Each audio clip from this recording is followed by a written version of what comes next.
Iran and India have had good people-to-people relation. Tourism is the best symbol of people-to-people relation.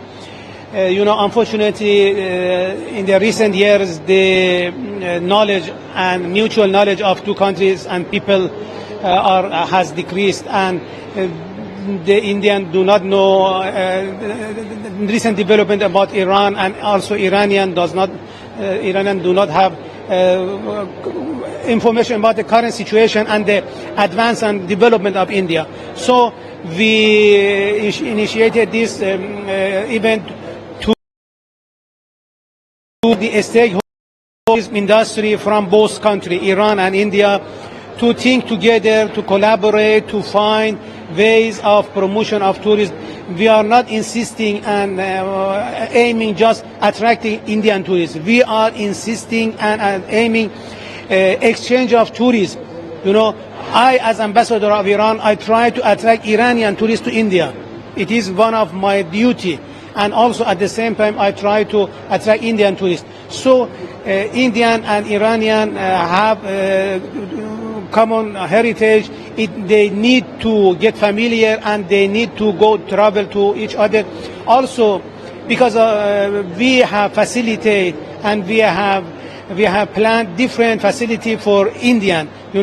Recently we exempted Indian passport holders from visa. Also, we Indian went at the entrance to Iran or departure.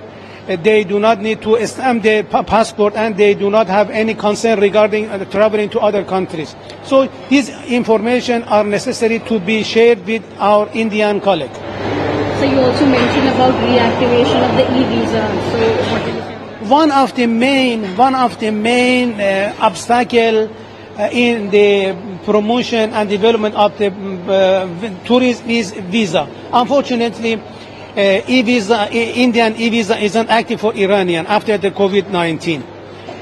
We requested Indian authorities to activate this. The embassy of India in Tehran has outsourced issuance of visa to a travel agency.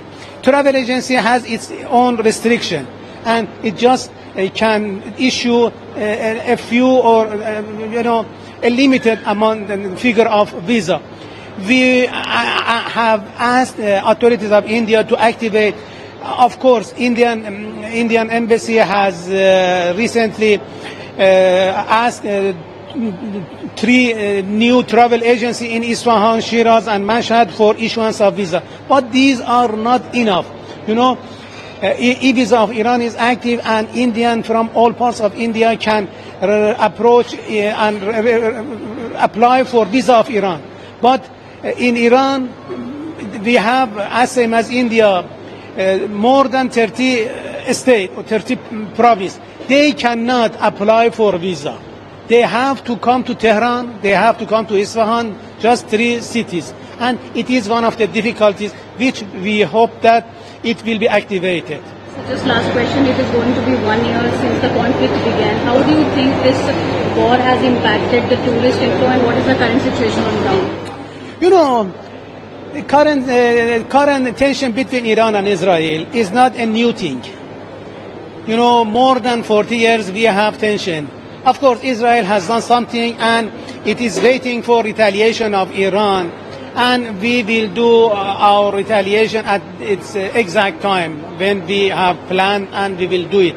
But sometimes some travel advisory will issued by the concerning authorities, especially such as MEA of India.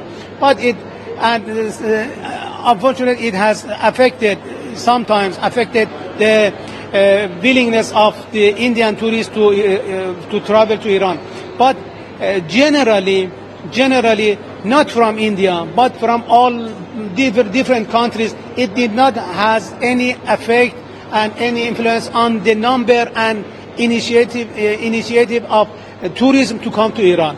We now are witnessing the increase of tourism from different countries, especially European countries. European countries are too cautious, but they are coming to Iran, and from here I invite Indian people to come to Iran to see Iran as it is. Unfortunately, the mass media, the mainstream media are with giving misinformation. They are misleading people, and they are making propaganda against Iran, and they are trying to manipulate the perception of Indian.